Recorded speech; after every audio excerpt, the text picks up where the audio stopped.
राधे राधे, जय श्री कृष्णा। स्वागत है आप सभी का। भोरे में नदिया नहाइला, अदित मनाइला हो। बाबा फुलेवाया छतेवा चढ़ाइला, सबे गुण गाइला हो। बाबा फुलेवाया छतेवा चढ़ाइला, सबे गुण गाइला हो। आसे धारे वाई बसैया, नरिया से बाजिने हो।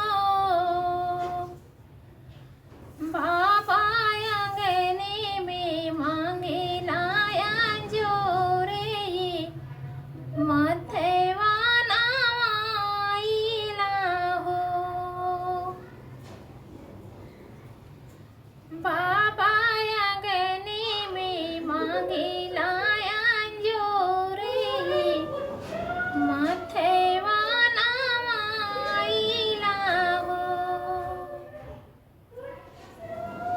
भजे मोती चौक पुराइला, चेरा बिछाइला हो। बाबा अंगने में फूलवा लागेला, फलवा लगाइला हो। बाबा अंगने में फूलवा लागेला, फलवा लगाइला हो।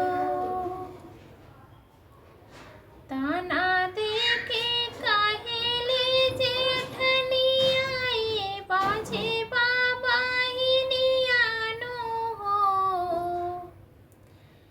बाबा सुनी सुनी बोलिया जेठनियानु, लोरेवा बहाइला हो।